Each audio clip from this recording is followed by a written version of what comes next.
Izgalmas délelőtt lesz nekem ma.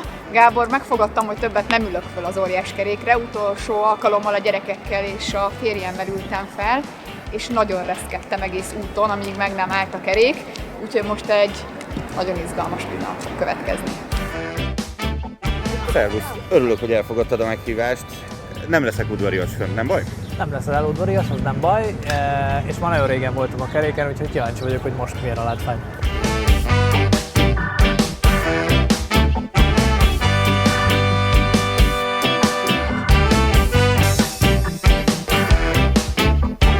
Mi jutott neked a jóból az utóbbi időben, mert nagyon sok támadás fért, amikor te itt az 5. kerületben polgármester voltál. Igazából nem az érdekel, hogy ezek a vádak igazak-e vagy sem, hanem az, hogy mit vittél ebből haza céghez, és mi az, amit saját magadban le tudtál rendezni. Na, hogyha egy kormánypárti politikus nem támadnak, akkor azt gondolom, az eleve gyanús. Mindenkinek egyszer át kell esnie, vagy akár többször is egy ilyen támadás sorozaton. Feldolgozni attól még persze nehéz, ez biztos érződött rajtam otthon is. Amikor megláttad az első híreket, mi volt az első reakciód? Hát az első reakcióm az kissé hevesre sikeredett, mert azért nem vagyok egy olyan nagyon nyugodt típus, úgyhogy egy kicsit azért kiabáltam otthon. Próbáltam az érzelmeimet kiadni magamból. Nyilván a legfontosabb az, hogy támaszra legyek egy ilyen helyzetben a férjemnek. Nem velem ő türelmesebb volt, mint amilyen egyébként szokott lenni. Örültem neki, hogy ilyenkor láthatólag ő állt hozzá pozitívan, ő beszélgetett velem erről. Még akkor is, hogyha az embert néha pont az idegesíti. Mert hogyha egész nap valamivel foglalkozol és hazamész, és utána ott is azt kérdezik, akkor az ember legszívesebben azt mondja, hogy ezt most már hagyjuk, akkor inkább foglalkozunk valami mással. Ez egy nehéz kérdés, mégiscsak nagyon nehéz ezt megállni, hogy egy-két mondat erejéig ne kérdezzek arra rá, hogy is volt, hogy is lesz, miért volt. Úgyhogy hát ez a legnehezebb számomra. Nyilván szeretném látni a kiutat, illetve szeretném látni azt, hogy fognak történni a dolgok. Az magánéletünkben szerintem ez egy sokkal jobb időszak, mert megszületett már a Dani után az Áron is.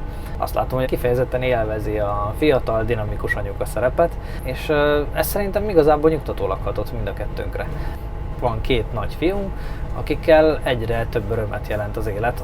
Bárhova is megyünk, bármilyen társaságba, egyre aranyosabbakat mondanak, egyre jobban viselkednek, és nekünk egyre több szabadságot hagynak.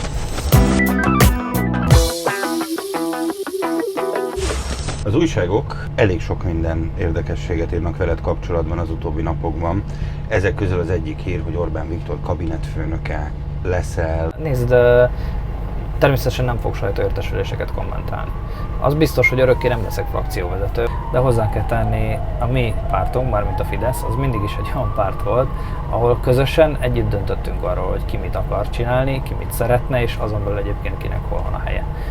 Én soha nem voltam híve, se az elmúlt 12 évben, és azt gondolom, hogy a következő időszakban sem a kizárólag és korlátlan egyéni ambícióknak.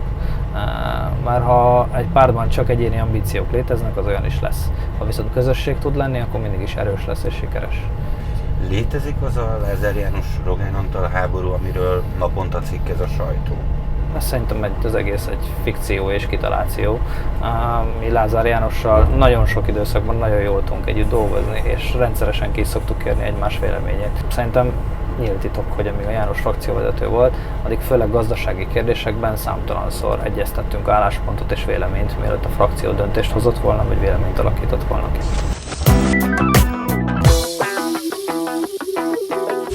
A hozzád hasonló élethelyzetbe került hölgyek mindig foglalkoznak jótékonysággal. Neked mi az a terület, vagy mi az az irány, amiben te meg akarsz mozdulni? Édesapám állatorvos, úgyhogy ezért én azt gondolom, hogy az állatokkal van egy fajta kapcsolatom már egész kicsi korom óta. Krumpli az egy külön téma, ő egy külön műfaj. Én azt gondolom, hogy ezt minden kutyatartó tudja, hogy a beagle az egy az egy életforma, és ez egy másfajta életforma, mint a kutyatartás általában. Mostanában egyre többet foglalkozom az állatvédelemmel, és rengeteg szörnyű történetet hallottam a médián keresztül, hogy az állatokkal hogyan bánnak, és azt gondolom, hogy ez egy nagyon fontos terület, amin még nagyon sokat lehet dolgozni. Nem olyan régen találkoztam Tornocki Anitával, sokat beszélgettünk az állatokról, illetve az állatvédelemről, és nagyon remélem, hogy egy sikeres együttműködés fog következni.